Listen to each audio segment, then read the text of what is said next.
Hello everyone welcome to PVS classes. ਅੱਜ ਆਪਾਂ ਨਾਇਬ ਤਹਿਸੀਲਦਾਰ ਦੇ ਐਗਜ਼ਾਮ ਦੇ ਲਈ ਆਪਾਂ ਟੈਸਟ ਕਰ ਰਹੇ ਹਾਂ ਮਾਡਰਨ ਹਿਸਟਰੀ ਦਾ। ਇਹਦੇ ਚ ਆਪਣਾ ਸੈੱਟ ਨੰਬਰ 7 8 ਤੇ 9 ਆ। ਇਹ ਸੈੱਟ ਨੰਬਰ ਕਿਹੜੇ ਨੇ ਜਿਹੜੇ ਆਪਣੇ ਐਪ ਦੇ ਉੱਪਰ ਸਟੱਡੀ ਮਟੀਰੀਅਲ ਹੈ ਉਹਦੇ ਵਿੱਚੋਂ ਲਏ ਹੋਏ ਨੇ। ਠੀਕ ਹੈ, ਜੇ ਤੁਸੀਂ ਕਿਤੋਂ ਹੋਰ ਵੀ ਪੜ੍ਹਿਆ ਤਾਂ ਵੀ ਤੁਸੀਂ ਇਹਨਾਂ ਕੁਐਸਚਨਸ ਨੂੰ ਅਟੈਂਪਟ ਕਰ ਸਕਦੇ ਹੋ। ਤੇ ਇੱਕ ਚੀਜ਼ ਹੋਰ ਮੈਂ ਦੱਸ ਦਿੰਦੀ ਹਾਂ ਕਿ ਆਪਾਂ 21 ਡੇ ਚੈਲੰਜ ਸ਼ੁਰੂ ਕੀਤਾ ਸੀਗਾ ਪੀਪੀਐਸਸੀ ਨਾਇਬ ਤਹਿਸੀਲਦਾਰ ਦੇ ਲਈ, ਬਟ ਇਸ ਟਾਈਮ ਤੇ P++ ਦੀ ਵੀ ਕਲਰਕ ਦੀ ਵੈਕੈਂਸੀ ਆਈ ਹੋਈ ਹੈ, ਸੋ ਸਟੂਡੈਂਟਸ ਦਾ ਵੀ ਜ਼ਿਆਦਾ ਫੋਕਸ ਉਹਦੇ ਵੱਲ ਹੈ ਤੇ ਪੀਪੀਐਸਸੀ ਵੱਲ ਬਹੁਤ ਘੱਟ ਧਿਆਨ ਦੇ ਰਹੇ ਨੇ। ਇਸ ਕਰਕੇ ਇਸ ਵੀਡੀਓਸ ਤੇ ਕਾਫੀ ਘੱਟ ਰਿਸਪੌਂਸ ਵੀ ਆ ਰਿਹਾ ਹੈ, ਤਾਂ ਕਰਕੇ ਆਪਾਂ ਇਸ ਸੀਰੀਜ਼ ਨੂੰ ਇੱਥੇ ਡਿਸਕੰਟੀਨਿਊ ਕਰ ਰਹੇ ਹਾਂ ਤੇ ਇਸ ਤੋਂ ਬਾਅਦ ਆਪਾਂ ਹੁਣ P++ ਦੀ ਤਿਆਰੀ ਕਰਾਂਗੇ। ਠੀਕ ਹੈ, so which of the following reform movements was the first to be started in 19th century? ਤੇ ਆਪਣਾ ਪਹਿਲਾ ਕੁਐਸਚਨ ਆ ਕਿ 19ਵੀਂ ਸੈਂਚਰੀ ਦੇ ਵਿੱਚ ਸਭ ਤੋਂ ਪਹਿਲਾਂ ਕਿਹੜੀ ਰਿਫਾਰਮ ਵਾਲੀ ਮੂਵਮੈਂਟ ਸ਼ੁਰੂ ਹੋਈ। ਰਿਫਾਰਮ ਵਾਲੀ ਕਿਹੜੀ ਹੁੰਦੀ ਜਿਹੜੀ ਕਿਸੇ ਕੰਮ ਦੇ ਵਿੱਚ ਸੁਧਾਰ ਲਈ, ਕੋਈ ਸਮਾਜ ਸੁਧਾਰਕ ਲਹਿਰਾਂ ਵਗੈਰਾ ਜਿਹੜੀਆਂ ਚੱਲੀਆਂ ਉਹਨਾਂ 'ਚ ਸਭ ਤੋਂ ਪਹਿਲੀ ਕਿਹੜੀ ਸੀ। ਠੀਕ ਹੈ, ਇਹਦਾ ਰਾਈਟ ਆਂਸਰ ਤੁਸੀਂ ਕਮੈਂਟ ਕਰਨਾ ਹੈ। ਪ੍ਰਾਰਥਨਾ ਸਮਾਜ, ਬ੍ਰਹਮੋ ਸਮਾਜ, ਆਰਿਆ ਸਮਾਜ, ਰਾਮਾ ਕ੍ਰਿਸ਼ਨਾ ਮਿਸ਼ਨ। ਠੀਕ ਹੈ, ਇਹਨਾਂ 'ਚੋਂ ਰਾਈਟ ਆਂਸਰ ਤੁਸੀਂ ਕਮੈਂਟ ਕਰਨਾ ਹੈ।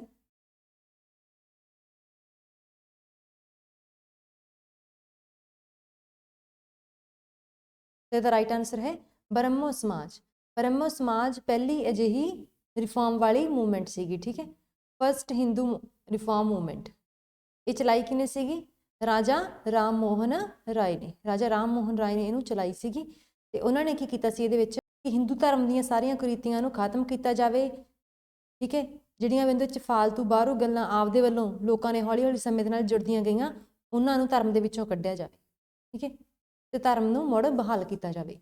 ਟ੍ਰਾਈ ਕਲਰ ਵਾਸ ਅਡਾਪਟਡ ਐਜ਼ ਨੈਸ਼ਨਲ ਫਲੈਗ। ਤਿਰੰਗੇ ਨੂੰ ਰਾਸ਼ਟਰੀ ਝੰਡੇ ਦੇ ਰੂਪ ਦੇ ਵਿੱਚ ਕਦੋਂ ਸਵੀਕਾਰ ਕੀਤਾ ਗਿਆ? ਕਿਹੜਾ ਕਾਂਗਰਸ ਦਾ ਸੈਸ਼ਨ ਸੀਗਾ? ਲਾਹੌਰ, ਬੇਲਾਗਾਮ, ਇਲਾਹਾਬਾਦ, ਹਰੀਪੁਰਾ। ਇਹਨਾਂ ਚੋਂ ਕਿਹੜੇ ਸੈਸ਼ਨ ਦੇ ਵਿੱਚ ਨੈਸ਼ਨਲ ਫਲੈਗ ਨੂੰ ਮਾਨਤਾ ਦਿੱਤੀ ਗਈ? ਰਾਈਟ ਆਂਸਰ ਕਮੈਂਟ ਕਰੋ ਜਲਦੀ। ਨੈਸ਼ਨਲ ਫਲੈਗ ਨੂੰ ਕਿਹੜੇ ਕਾਂਗਰਸ ਸੈਸ਼ਨ ਦੇ ਵਿੱਚ ਮਾਨਤਾ ਦਿੱਤੀ ਗਈ ਸੀ? ਉਹ ਸੈਸ਼ਨ ਸੀ ਲਾਹੌਰ ਸੈਸ਼ਨ 1929। ਠੀਕ ਹੈ, ਇਹਦੇ ਵਿੱਚ ਹੀ ਪੂਰਨ ਸਵਰਾਜ ਦਾ ਮਤਾ ਪਾਸ ਕੀਤਾ ਗਿਆ ਸੀਗਾ ਰਾਵੀ ਨਦੀ ਦੇ ਕਿਨਾਰੇ। ਠੀਕ ਹੈ, ਨਦੀ ਦਾ ਨਾਮ ਵੀ ਪੁੱਛ ਲੈਂਦੇ ਹੁੰਦੇ ਆ। ਸੋ ਲਾਹੌਰ ਸੈਸ਼ਨ ਸੀਗਾ। ਬੇਲਾਗਾਮ ਸੈਸ਼ਨ ਕਿਹੜਾ ਸੀਗਾ? ਇਸ ਸੈਸ਼ਨ ਦੇ ਵਿੱਚ ਇਹ ਮਹਾਤਮਾ ਗਾਂਧੀ ਕਾਂਗਰਸ ਦੇ ਪ੍ਰਧਾਨ ਬਣੇ ਸੀ। ਅੱਗੇ ਦੇਖੋ, who presided over first session of Indian National Congress. Indian National Congress ਦੇ ਪਹਿਲੇ ਸੈਸ਼ਨ ਦੀ ਪ੍ਰਧਾਨਗੀ ਕਿਸਨੇ ਕੀਤੀ? ਉਸ ਪਰਸਨ ਦਾ ਤੁਸੀਂ ਨਾਮ ਕਮੈਂਟ ਕਰਨਾ ਹੈ। ਆਪਸ਼ਨਸ ਨੇ AO Hume, WC Banerjee, Surendranath Banerjee, Badruddin Tyeb ਜੀ।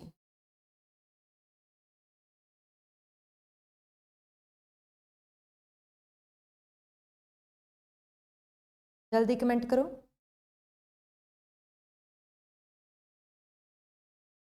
ਤੇ ਦਾ ਰਾਈਟ ਆਂਸਰ ਹੈ WC ਬੈਨਰਜੀ। ਠੀਕ ਹੈ, ਇਹ ਇੱਕ ਮਤਲਬ ਜਿਊਰਿਸਟ ਸੀਗੇ, ਵਕੀਲ ਸੀਗੇ। ਠੀਕ ਹੈ, ਉਹਨਾਂ ਨੇ ਇਹਦੇ ਪਹਿਲੇ ਸੈਸ਼ਨ ਦੀ ਪ੍ਰਧਾਨਗੀ ਕੀਤੀ ਸੀਗੀ 1885 ਦੇ ਵਿੱਚ। ਏਓ ਹਿਊਮ ਨੇ ਇਹਦੀ ਸਥਾਪਨਾ ਦਾ ਕੀ ਆਈਡੀਆ ਦਿੱਤਾ ਸੀਗਾ ਕਿ ਇੱਕ ਹੋਵੇ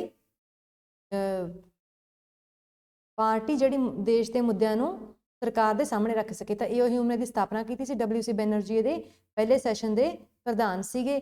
ਬਾਰੂਦੀਨ ਤਾਇਬ ਜੀ ਦੇ ਪਹਿਲੇ ਮੁਸਲਿਮ ਪ੍ਰਧਾਨ ਸੀ।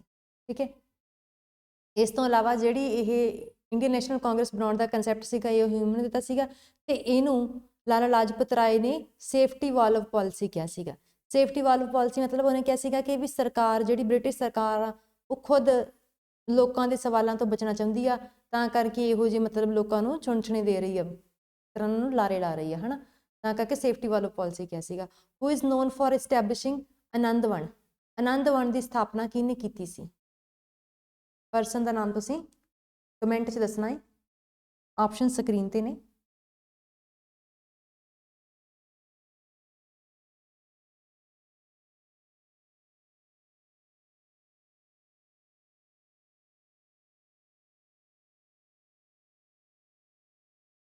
ਲਾਈਵ ਦੇ ਵਿੱਚ ਵੀ ਜੋ ਬੱਚੇ ਅਟੈਂਡ ਕਰ ਰਹੇ ਹੁੰਦੇ ਨੇ ਇਹਦੀ ਪ੍ਰੀਮਰਿੰਗ ਨੂੰ, ਉਹ ਵੀ ਕਮੈਂਟ ਨਹੀਂ ਕਰਦੇਗੇ ਪ੍ਰੋਪਰਲੀ। ਸਿਰਫ 2-3 ਸਟੂਡੈਂਟ ਹੀ ਕਮੈਂਟ ਕਰਦੇ ਨੇ, ਬਾਕੀ ਤਾਂ ਪਾਰਟਿਸਿਪੇਟ ਹੀ ਨਹੀਂ ਕਰਦੇ।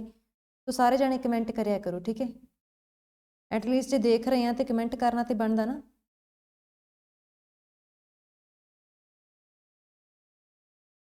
ਤੇ ਦਾ ਰਾਈਟ ਆਂਸਰ ਹੈ ਬਾਬਾ ਆਮਟੇ। ਠੀਕ ਹੈ, ਬਾਬਾ ਆਮਟੇ ਨੇ ਆਨੰਦ ਵਣ ਦੀ ਸਥਾਪਨਾ ਕੀਤੀ ਸੀਗੀ। ਇਹਨਾਂ ਦੇ ਜਿਹੜਾ ਜਨਮ ਸੀਗਾ 1914 ਚ ਆਜ਼ਾਦੀ ਤੋਂ ਪਹਿਲਾਂ ਹੋਇਆ ਸੀ ਤੇ ਮੌਤ ਉਹਨਾਂ ਦੀ ਰੀਸੈਂਟਲੀ ਮਤਲਬ ਕੁਝ ਕੁ ਸਾਲ ਪਹਿਲਾਂ ਹੀ, ਅੱਜ ਤੋਂ 10 ਸਾਲ ਪਹਿਲਾਂ ਹੀ ਹੋਈ ਹੈ, 2008 ਚ ਹੀ ਹੋਈ ਆ ਹਨਾ। ਤੇ ਇਹਨਾਂ ਨੇ ਮਤਲਬ ਆਸ਼ਰਮ ਵਗੈਰਾ ਬਣਾਏ ਸੀਗੇ ਕੁਸ਼ਟ ਰੋਗੀਆਂ ਦੇ ਲਈ, ਠੀਕ ਹੈ। ਇਹਨਾਂ ਨੇ ਲੋਕਾਂ ਦੀ ਸੇਵਾ ਵਾਸਤੇ ਕਾਫੀ ਕੰਮ ਕੀਤੇ। ਬਾਬਾ ਆਮਟੇ ਮਹਾਰਾਸ਼ਟਰ ਤੋਂ ਸੀਗੇ ਇਹ, ਸਰਨੇਮ ਤੇ ਪਤਾ ਲੱਗ ਰਿਹਾ ਵੈਸੇ। The first woman president of Indian National Congress was, ਤਾਂ ਇੰਡੀਅਨ ਨੈਸ਼ਨਲ ਕਾਂਗਰਸ ਦੀ ਪਹਿਲੀ ਮਹਿਲਾ ਪ੍ਰੈਜ਼ੀਡੈਂਟ ਕੌਣ ਸੀ? ਨਾਮ ਤੁਸੀਂ ਦੱਸਣਾ ਹੈ। ਕਮਲਾ ਦੇਵੀ ਚੱਟੋਪਾਧਿਆਏ, ਸਰੋਜਨੀ ਨਾਇਡੂ, ਐਨੀ ਬੇਸੈਂਟ, ਰਾਜਕੁਮਾਰੀ ਅੰਮ੍ਰਿਤ ਕੌਰ। ਤਾਂ ਰਾਈਟ ਆਂਸਰ ਤੁਸੀਂ ਕਮੈਂਟ ਕਰਨਾ ਹੈ।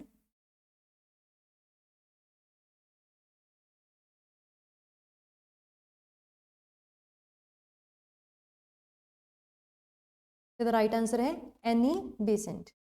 ਇਹ ਫਸਟ ਪਰਸਨ ਸੀਗੀ ਜਿਹੜੀ ਫਸਟ ਵੂਮਨ ਪ੍ਰੈਜ਼ੀਡੈਂਟ ਸੀਗੀ Indian National Congress the. But ਜੇ ਆਪਾਂ ਇਹ ਪੁੱਛਿਆ ਹੋਵੇ ਕਿ ਫਸਟ ਇੰਡੀਅਨ ਵੂਮਨ ਪ੍ਰੈਜ਼ੀਡੈਂਟ, ਕਿ ਵੂਮਨ ਵੀ ਪ੍ਰੈਜ਼ੀਡੈਂਟ ਹੋਵੇ ਤੇ ਹੋਵੇ ਵੀ ਕੀ ਇੰਡੀਅਨ, ਤਾਂ ਫੇਰ ਨਾਮ ਆਉਂਦਾ ਵਾ ਸਰੋਜਨੀ ਨਾਇਡੂ ਦਾ, ਠੀਕ ਹੈ। Who gave the title nightingale of India to Sarojini Naidu, ਤਾਂ ਸਰੋਜਨੀ ਨਾਇਡੂ ਜਿਹੜੀ ਇੰਡੀਅਨ ਨੈਸ਼ਨਲ ਕਾਂਗਰਸ ਦੀ ਪਹਿਲੀ ਭਾਰਤੀ ਮਹਿਲਾ ਪ੍ਰਧਾਨ ਸੀ, ਉਹਨੂੰ Nightingale of India the title ਕਿਹਨੇ ਦਿੱਤਾ ਸੀਗਾ? ਪਰਸਨ ਦਾ ਨਾਮ ਕਮੈਂਟ ਕਰੋ। ਜਵਾਹਰ ਲਾਲ ਨਹਿਰੂ, ਰਵਿੰਦਰਨਾਥ ਟੈਗੋਰ, ਰਾਜਿੰਦਰ ਪ੍ਰਸਾਦ, ਮਹਾਤਮਾ ਗਾਂਧੀ। ਇਹਨਾਂ ਚੋਂ ਕਿਹਨੇ ਇਹਨੂੰ ਨਾਈਟਿੰਗੇਲ ਆਫ ਇੰਡੀਆ ਕਿਹਾ?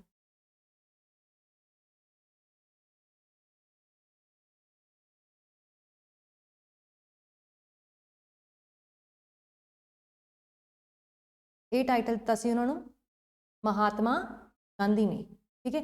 ਭਾਰਤ ਦੀ ਕੋਇਲ, ਭਾਰਤ ਕੋਕਿਲਾ ਦਾ ਟਾਈਟਲ ਦਿੱਤਾ ਸੀਗਾ ਉਹਨਾਂ ਨੂੰ ਮਹਾਤਮਾ ਗਾਂਧੀ ਨੇ, ਕਿਉਂਕਿ ਉਹ ਇੱਕ ਪੋਇਟਸ ਸੀ, ਮਤਲਬ ਕਵਿੱਤਰੀ ਸੀਗੀ, ਇਸ ਕਰਕੇ। Constituent assembly of India was formulated on the recommendation of, ਠੀਕ ਹੈ। ਦੇਸ਼ ਦਾ ਸੰਵਿਧਾਨ ਬਣਾਉਣ ਵਾਲੀ ਅਸੈਂਬਲੀ ਬਣਾਉਣ ਦੀ ਸਲਾਹ ਕਿਹਨੇ ਦਿੱਤੀ ਸੀ, ਕਿਹਨੇ ਰეკਮੈਂਡ ਕੀਤਾ ਸੀਗਾ? Wavell plan, Cripps mission, August offer, cabinet mission. ਕਿਹਦੇ ਵਿੱਚ ਇਹ ਗੱਲ ਹੋਈ ਸੀਗੀ? ਰਾਈਟ ਆਂਸਰ ਕਮੈਂਟ ਕਰੋ।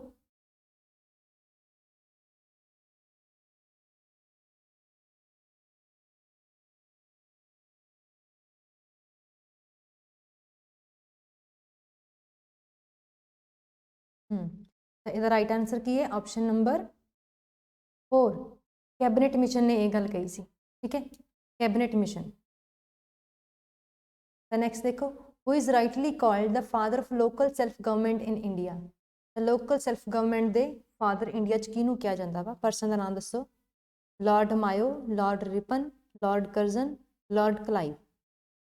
ਰਾਈਟ ਆਂਸਰ ਕਮੈਂਟ ਕਰਨਾ।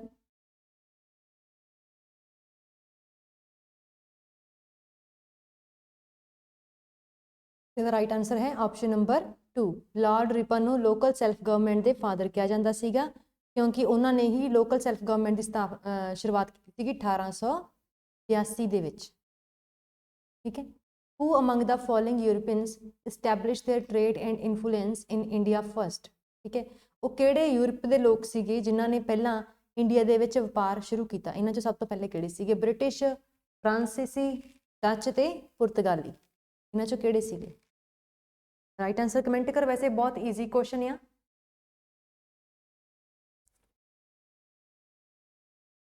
ਤਾਂ ਸਭ ਤੋਂ ਪਹਿਲੇ ਸੀਗੇ ਆਪਸ਼ਨ ਨੰਬਰ 4, ਪੁਰਤਗਾਲੀ, ਠੀਕ ਹੈ। ਸਭ ਤੋਂ ਪਹਿਲਾਂ ਆਏ ਵੀ ਇਹ ਸੀਗੇ ਤੇ ਸਭ ਤੋਂ ਲਾਸਟ ਤੇ ਇਹ ਗਏ ਸੀ, ਠੀਕ ਹੈ। 1961 ਚ ਆਜ਼ਾਦੀ ਤੋਂ ਵੀ ਬਾਅਦ ਤੱਕ ਇੱਥੇ ਰਹਿੰਦੇ ਰਹੇ। 1961 ਚ ਇਹ ਗਏ, 1961 ਚੋਂ ਇਹ ਗੋਆ ਤੋਂ ਗਏ, ਠੀਕ ਹੈ।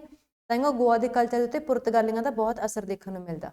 1498 ਚ ਆਏ ਸੀਗੇ, 1961 ਚ ਗਏ ਸੀ, ਤੇ ਸਭ ਤੋਂ ਲੰਬਾ ਸਮਾਂ ਇਹਨਾਂ ਨੇ ਰਾਜ ਕੀਤਾ। Which of the following treaties brought an end to the independent existence of Peshwa Bajirao II। ਤਾਂ ਪੇਸ਼ਵਾ ਬਾਜੀਰਾਓ II ਦਾ ਜਿਹੜੀ ਮਤਲਬ ਪ੍ਰਭੂ ਸੱਤਾ ਸੀਗੀ ਹਨਾ ਰਾਜ ਕਰਨ ਦੀ, ਉਹ ਕਿਹੜੀ ਸੰਧੀ ਨਾਲ ਖਤਮ ਹੋ ਗਈ? Treaty of Purandar, convention of Wadgaon, treaty of Bassein, treaty of Salbai, ਠੀਕ ਹੈ। ਰਾਈਟ ਆਂਸਰ ਤੁਸੀਂ ਕਮੈਂਟ ਕਰਨਾ ਕਿ ਕਿਹੜੀ ਸੰਧੀ ਨਾਲ ਪੇਸ਼ਵਾ ਬਾਜੀਰਾਓ II ਦੀ ਜਿਹੜੀ ਰਾਜ ਕਰਨ ਦੀ ਸੱਤਾ ਸੀ ਉਹਦੀ ਉਹ ਖਤਮ ਹੋ ਗਈ, ਉਹਦੀ ਆਜ਼ਾਦੀ ਖਤਮ ਹੋ ਗਈ, ਹੁਣ ਬ੍ਰਿਟਿਸ਼ ਦਾ ਰਾਜ ਹੋ ਗਿਆ ਸੀ।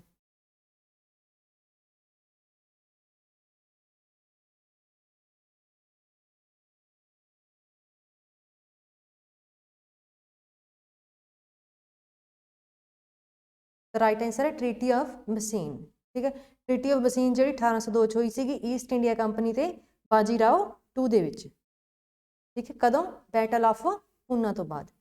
ਦ correct chronological order in which the British established their trading center in places mentioned below is। ठीक है, तो जो ट्रेडिंग सेंटर आ इंडिया ਦੇ ਵਿੱਚ ब्रिटिश ਦਾ ਸਭ ਤੋਂ ਪਹਿਲਾਂ ਕਿੱਥੇ ਬਣਿਆ, ਦੂਜਾ ਕਿੱਥੇ ਬਣਿਆ, ਤੀਜਾ ਕਿੱਥੇ ਬਣਿਆ, ਚੌਥਾ ਕਿੱਥੇ ਬਣਿਆ, ਤਾਂ ਆਪਾਂ ਇਹਦਾ ਆਰਡਰ ਦੱਸਣਾ। ਠੀਕ ਹੈ, ਵੀ ਸਭ ਤੋਂ ਪਹਿਲਾਂ ਕਿੱਥੇ ਬਣਿਆ, ਦੂਜਾ ਕਿੱਥੇ ਬਣਿਆ, ਤੀਜਾ ਕਿੱਥੇ ਬਣਿਆ। ਤਾਂ ਜੇ ਤੁਸੀਂ ਹਿਸਟਰੀ ਦੇ ਆ ਸਾਰਾ ਆਰਡਰ ਨਹੀਂ ਵੀ ਯਾਦਗਾ, ਹਿਸਟਰੀ ਦਾ ਥੋੜਾ ਜਿਹਾ ਮਤਲਬ ਪੜ੍ਹੇ ਹੁਣ ਧਿਆਨ ਨਾਲ, ਤਾਂ ਆਪਾਂ ਨੂੰ ਪਤਾ ਵਾ ਕਿ ਉਹ ਜਹਾਂਗੀਰ ਦੇ ਦਰਬਾਰ 'ਚ ਆਏ ਸੀ ਬ੍ਰਿਟਿਸ਼, ਜਹਾਂਗੀਰ ਦੇ ਦਰਬਾਰ 'ਚ ਆਏ ਸੀ ਸਲੀਮ ਦੇ, ਕਿ ਉਹਨਾਂ ਨੇ ਫੈਕਟਰੀ ਲਾਉਣ ਦੀ ਪਰਮਿਸ਼ਨ ਲਈ ਸੀ। ਕਿੱਥੇ ਫੈਕਟਰੀ ਲਾਉਣ ਦੀ ਪਰਮਿਸ਼ਨ ਲਈ ਸੀਗੀ? ਆਪਸ਼ਨ ਨੰਬਰ 3 ਤੇ 4 ਦੇ ਵਿੱਚੋਂ ਉਹਨਾਂ ਨੇ ਪਰਮਿਸ਼ਨ ਲਈ ਸੀ ਕਿ ਸੂਰਤ 'ਚ ਫੈਕਟਰੀ ਲਾਉਣ ਦੀ। ਸੋ ਪਹਿਲੀਆਂ ਦੋ ਆਪਸ਼ਨਾਂ ਤਾਂ ਆਪਣੀਆਂ ਹੋ ਹੀ ਨਹੀਂ ਸਕਦੀਆਂ ਗੀਆਂ, ਉਹਨਾਂ ਨੇ ਜਹਾਂਗੀਰ ਤੋਂ ਪਰਮਿਸ਼ਨ ਲਈ ਸੀ ਸੂਰਤ ਦੇ ਵਿੱਚ ਫੈਕਟਰੀ ਲਾਉਣ ਦੀ। ਸੋ ਪਹਿਲੀਆਂ ਦੋ ਆਪਸ਼ਨ ਤਾਂ ਆਪਣੀਆਂ ਹੋ ਗਈਆਂ ਖਤਮ। ਇਹਨਾਂ ਦੋਵਾਂ ਚੋਂ ਕਿ ਇੱਕ ਆਪਸ਼ਨ ਆਊਗੀ। ਸੋ ਜੇ ਤੁਹਾਨੂੰ ਪੂਰਾ ਆਨਸਰ ਨਹੀਂ ਵੀ ਪਤਾ ਗਾ, ਐਟਲੀਸਟ ਤੁਸੀਂ ਹੁਣ ਨੈਗੇਟਿਵ ਮਾਰਕਿੰਗ ਹੈ ਨਹੀਂ ਕਿ ਨਾਇਬ ਦੇ ਵਿੱਚ, ਹੈ ਨਾ, ਆਪਾਂ ਨੂੰ ਪਤਾ ਹੀ ਹੈ, ਤਾਂ ਤੁਸੀਂ ਐਟਲੀਸਟ ਤੁੱਕਾ ਤਾਂ ਲਾਈ ਸਕਦੇ ਇਹਨਾਂ ਦੇ ਵਿੱਚੋਂ, ਜੇ ਤੁਹਾਨੂੰ ਨਹੀਂ ਵੀ ਪਤਾ ਗਾ। ਠੀਕ ਹੈ, ਤਾਂ ਉਹਨਾਂ ਨੇ ਫੈਕਟਰੀ ਲਾਈ ਸੀ ਸੂਰਤ ਦੇ ਵਿੱਚ ਪਹਿਲੀ, ਫਿਰ ਮਦਰਾਸ, ਸਭ ਤੋਂ ਲਾਸਟ ਵਾਲੀ ਯਾਦ ਰੱਖ ਲੈਣਾ, ਲਾਸਟ ਇਹਨਾਂ ਨੇ ਲਾਈ ਸੀ ਕਲਕੱਤਾ ਦੇ ਵਿੱਚ। ਠੀਕ ਹੈ, ਫਿਰ ਕਲਕੱਤਾ ਤੋਂ ਉਹਨਾਂ ਨੇ ਮਤਲਬ ਸਾਰੇ ਮੁਲਕ ਤੇ ਰਾਜ ਕਰਨਾ ਸ਼ੁਰੂ ਕੀਤਾ। ਪਹਿਲਾਂ ਨੇ ਕਲਕੱਤਾ ਤੇ ਕਬਜ਼ਾ ਕੀਤਾ, ਹੈ ਨਾ, ਬੰਗਾਲ ਤੇ ਬਿਹਾਰ ਤੇ ਕੀਤਾ, ਫਿਰ ਹੌਲੀ ਹੌਲੀ ਸਾਰੇ ਆਪਦੇ ਕਦਮ ਦਿੱਲੀ ਵੱਲ ਨੂੰ ਵਧਾਏ ਤੇ ਸਾਰੇ ਇੰਡੀਆ ਤੇ ਆਲਮੋਸਟ ਉਹਨਾਂ ਨੇ ਕਬਜ਼ਾ ਕੀਤਾ। ਠੀਕ ਹੈ, ਬੰਬੇ ਦਾ ਆ ਵੀ ਤੁਸੀਂ ਯਾਦ ਰੱਖਣਾ ਵਾ, ਆ ਕਾਫੀ ਵਾਰੀ ਪੁੱਛਿਆ ਗਿਆ ਵਾ ਕਿ ਕਿੰਗ ਚਾਰਲਸ ਦੂਜੇ ਨੂੰ ਦਾਜ ਦੇ ਵਿੱਚ ਮਿਲਿਆ ਸੀ ਬੰਬੇ, ਕਦੋਂ? ਜਦੋਂ ਉਹਨੇ ਪੁਰਤਗਾਲੀਆਂ ਦੀ ਪ੍ਰਿੰਸੈਸ ਨਾਲ ਵਿਆਹ ਕਰਾਇਆ ਸੀ। ਠੀਕ ਹੈ, ਤਾਂ ਬੰਬੇ ਉਹਨਾਂ ਨੇ ਦਾਜ ਦੇ ਵਿੱਚ ਦਿੱਤਾ ਸੀ ਉਹਨੂੰ, ਇਹ ਚੀਜ਼ ਵੀ ਤੁਸੀਂ ਯਾਦ ਰੱਖਣੀ ਹੈ। Which of the following tribes is associated with the Tana Bhagat movement? ਠੀਕ ਹੈ, ਟਾਨਾ ਭਗਤ ਜਿਹੜਾ ਮੂਵਮੈਂਟ ਸੀਗੀ ਉਹਦਾ ਸੰਬੰਧ ਕਿਹੜੇ ਕਬੀਲੇ ਨਾਲ, ਕਿਹੜੀ ਟਰਾਈਬ ਨਾਲ ਆ? ਇਹ ਟਰਾਈਬ ਹੈਗੀ ਹੈ ਝਾਰਖੰਡ ਦੀ ਟਰਾਈਬ ਆ, ਤੇ ਉਹਦਾ ਨਾਮ ਤੁਸੀਂ ਦੱਸਣਾ। ਠੀਕ ਹੈ, ਉਰਾਂਵ ਟਰਾਈਬ, ਉਰਾਂਵ ਜਿਹਨੂੰ ਹਿੰਦੀ 'ਚ ਉਰਾਂਵ ਕਹਿੰਦੇ ਆ। ਠੀਕ ਹੈ, ਉਰਾਂਵ, ਮੁੰਡਾ, ਸੰਥਾਲ, ਕੋਂਡਾ ਡੋਰਾ। ਠੀਕ ਹੈ, ਇਹਨਾਂ 'ਚੋਂ ਕਿਹੜੀ ਆ? ਰਾਈਟ ਆਨਸਰ ਤੁਸੀਂ ਕਮੈਂਟ ਕਰਨਾ। ਕਈਆਂ ਵਾਸਤੇ ਨਵਾਂ ਕੁਐਸਚਨ ਹੋਊਗਾ।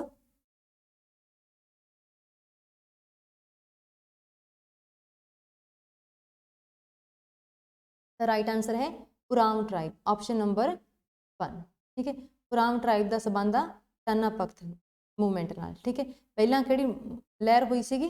ਪਹਿਲਾਂ ਹੋਈ ਸੀ ਬਿਰਸਾ ਮੁੰਡਾ ਵਾਲੀ। ਤਾਂ ਕ੍ਰੋਨੋਲੋਜੀਕਲ ਆਰਡਰ ਪੁੱਛ ਰਹੇ ਤਾਂ ਬਿਰਸਾ ਮੁੰਡਾ ਵਾਲੀ ਲਹਿਰ ਪਹਿਲਾਂ ਹੋਈ ਸੀਗੀ, ਟਾਨਾ ਭਗਤ ਵਾਲੀ ਬਾਅਦ ਚੋਂ ਹੋਈ ਸੀਗੀ। ਠੀਕ ਹੈ, ਇਸ ਤੋਂ ਅਗਲਾ ਕੁਐਸਚਨ ਕੀ ਆ? The first Mysore War fought between British and Hyder Ali in 1767 to 69 AD came to an end by।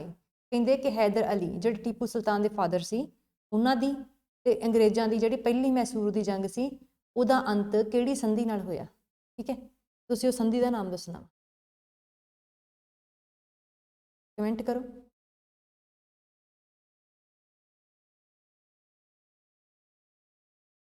Right answer comment ਕਰਨਾ ਕਿ ਪਹਿਲੀ ਮੈਸੂਰ ਵਾਰ ਦਾ ਅੰਤ ਕਿਹੜੀ ਸੰਧੀ ਨਾਲ ਹੋਇਆ? ਟੋਟਲ 4 ਵਾਰਸ ਹੋਈਆਂ ਸੀਗੀਆਂ ਮੈਸੂਰ ਦੀਆਂ। ਠੀਕ ਹੈ, ਤੇ ਅੰਤ ਹੋਇਆ ਸੀਗਾ ਮਦਰਾਸ ਦੀ ਸੰਧੀ ਨਾਲ।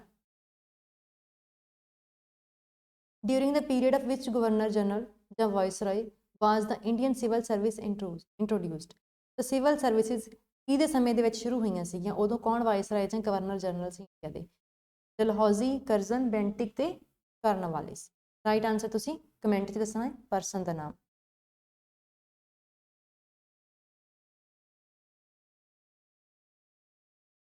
ਇੰਡੀਅਨ ਸਿਵਲ ਸਰਵਿਸਿਜ਼ ਕਿਹਦੇ ਸਮੇਂ ਦੇ ਵਿੱਚ ਸ਼ੁਰੂ ਹੋਈਆਂ?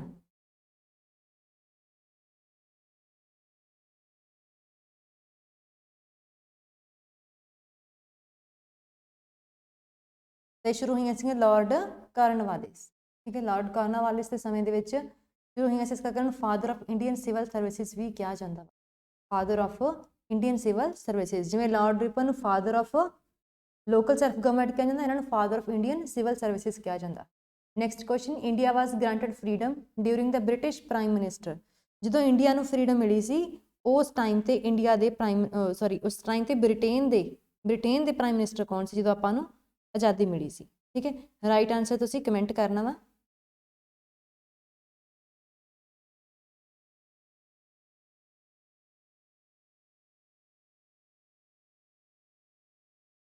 ਉਸ ਟਾਈਮ ਤੇ ਪ੍ਰਾਈਮ ਮਿਨਿਸਟਰ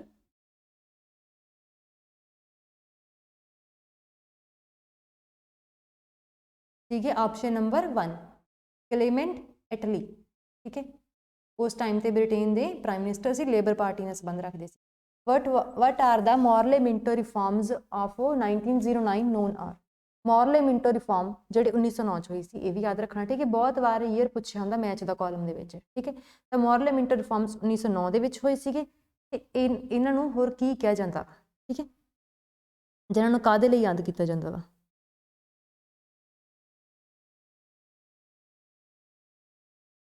ਤਾਂ ਇਹਨਾਂ ਨੂੰ ਕਾਹਦੇ ਲਈ ਯਾਦ ਕੀਤਾ ਜਾਂਦਾ, ਸੈਪਰੇਟ ਇਲੈਕਟੋਰੇਟਸ, ਠੀਕ ਹੈ।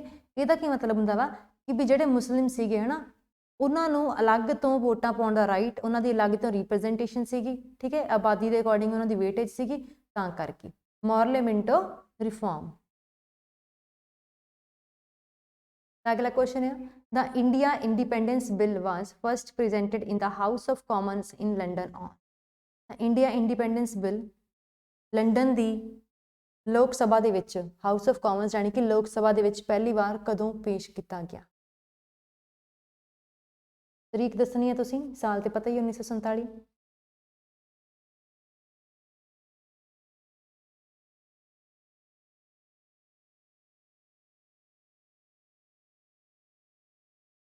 बिल पेश किया गया सीगा 4 जुलाई 1947 ਨੂੰ, ठीक है। 18 जुलाई 1947 ਨੂੰ ਇਹਨੂੰ ਕੀ ਸੀਗਾ, ਸੈਂਟ ਮਿਲ ਗਿਆ ਸੀ, ਜਾਣੀ ਕਿ ਇਹਨੂੰ ਮਨਜ਼ੂਰੀ ਮਿਲ ਗਈ ਸੀ।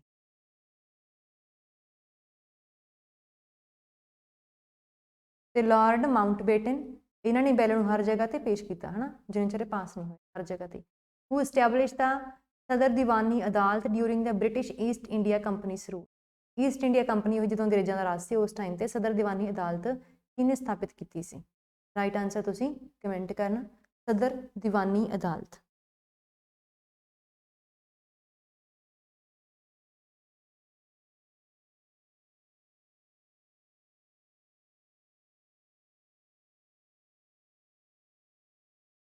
ਇਹਦਾ ਰਾਈਟ ਆਨਸਰ ਕੀ ਹੈ, ਵੌਨ ਹੇਸਟਿੰਗਸ। ਵੌਨ ਹੇਸਟਿੰਗਸ ਨੇ ਕਲਕੱਤਾ ਦੇ ਵਿੱਚ 1772 ਦੇ ਵਿੱਚ, ਠੀਕ ਹੈ, ਸੁਪਰੀਮ ਕੋਰਟ ਆਫ ਰੈਵਨਿਊ ਵੀ ਇਹਨੂੰ ਕਹਿੰਦੇ ਸ਼ੁਰੂ ਕੀਤੀ ਸੀ।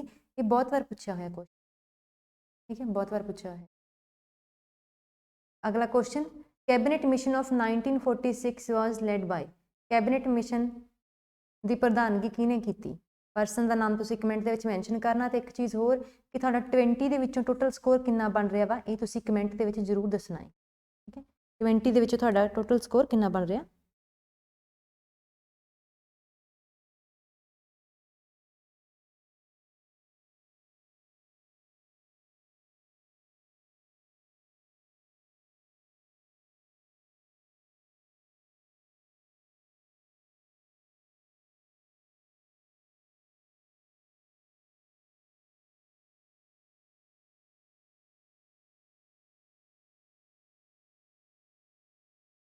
ਤਾਂ ਇਹਦਾ ਰਾਈਟ ਆਨਸਰ ਹੈ option number 3, large Pethick Lawrence, ਠੀਕ ਹੈ। ਇਹਨਾਂ ਨੇ ਕੈਬਨਿਟ ਮਿਸ਼ਨ ਦੀ ਪ੍ਰਧਾਨਗੀ ਕੀਤੀ 1946 ਦੇ ਵਿੱਚ। ਇਹਦੇ ਜਿੰਨੇ ਵੀ ਤਿੰਨੇ ਪਰਸਨ ਸੀਗੇ, ਉਹਨਾਂ ਤਿੰਨਾਂ ਦਾ ਨਾਮ ਯਾਦ ਰੱਖਣਾ, ਸਰ ਪੈਥਿਕ ਲਾਰੈਂਸ, ਇਸ ਤੋਂ ਇਲਾਵਾ ਸਰ ਸਟੈਫੋਰਡ ਕ੍ਰਿਪਸ, ਨਾਲ ਹੀ ਸੀਗੇ ਅਲੈਗਜ਼ੈਂਡਰ, ਠੀਕ ਹੈ। ਤਿੰਨਾਂ ਦਾ ਨਾਮ ਯਾਦ ਰੱਖਣਾ। ਅਲੈਗਜ਼ੈਂਡਰ ਕੌਣ ਸੀਗੇ, ਲਾਰਡ ਆਫ ਐਡਮਿਰਲਟੀ, ਇਹ ਤੁਸੀਂ ਯਾਦ ਰੱਖਣਾ, ਠੀਕ ਹੈ। ਪ੍ਰੈਜ਼ੀਡੈਂਟ ਬੋਰਡ ਆਫ ਟ੍ਰੇਡ ਸੀਗੇ ਸਟੈਨਫੋਰਡ ਕ੍ਰਿਪਸ। ਤਿੰਨੋਂ ਚੀਜ਼ਾਂ ਤੁਸੀਂ ਯਾਦ ਰੱਖਣੀਆਂ ਵਾ। ਅੱਗੇ, which of these battles proved decisive in the Anglo French rivalry in India. ਤਾਂ ਅੰਗਰੇਜ਼ਾਂ ਤੇ ਫ੍ਰੈਂਚਾਂ ਦਾ ਜਿਹੜਾ ਮਤਲਬ ਆਪਸ 'ਚ ਲੜਾਈ ਝਗੜਾ ਚੱਲ ਰਿਹਾ ਸੀ ਇੰਡੀਆ ਦੇ ਵਿੱਚ, ਉਹਨਾਂ 'ਚ ਕਿਹੜੀ ਫੈਸਲਾ ਕੁੰਨ ਲੜਾਈ ਸੀ, ਮਤਲਬ ਜਿਹ 'ਚ ਇੱਕ ਤਰਫਾ ਗੱਲ ਹੋ ਗਈ ਵੀ ਆਹ ਜਿੱਤ ਗਈ ਤੇ ਹਾਰ ਗਈ, ਹੁਣ ਮਸਲੇ ਦਾ ਹੱਲ ਹੈ। ਤਾਂ ਫੈਸਲਾ ਕੁੰਨ ਲੜਾਈ ਇਹਨਾਂ 'ਚੋਂ ਕਿਹਨੂੰ ਮੰਨਿਆ ਜਾਂਦਾ ਵਾ।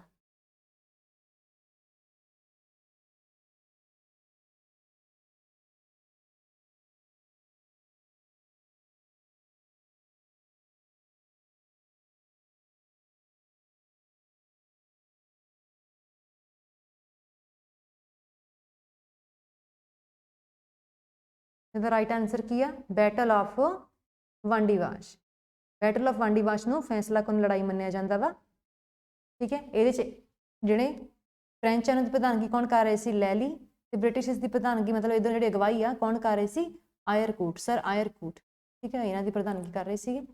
ਤੇ 7 ਸਾਲ ਦੀ ਲੜਾਈ ਦੇ ਬਾਅਦ ਫਿਰ ਇਹਦਾ ਇੱਕ ਫੈਸਲਾ ਕੁੰਨ ਲੜਾਈ ਮੰਨੇਗੀ ਫਾਈਨਲੀ ਉਹਨਾਂ ਦਾ ਇਸ਼ੂ ਰਿਜ਼ੋਲਵ ਹੋਇਆ। ਠੀਕ ਹੈ, ਤਾਂ ਇੱਥੇ ਆਪਣੇ ਕੁਐਸਚਨਸ ਖਤਮ ਹੁੰਦੇ ਨੇ। Thanks for watching this lecture. Happy learning.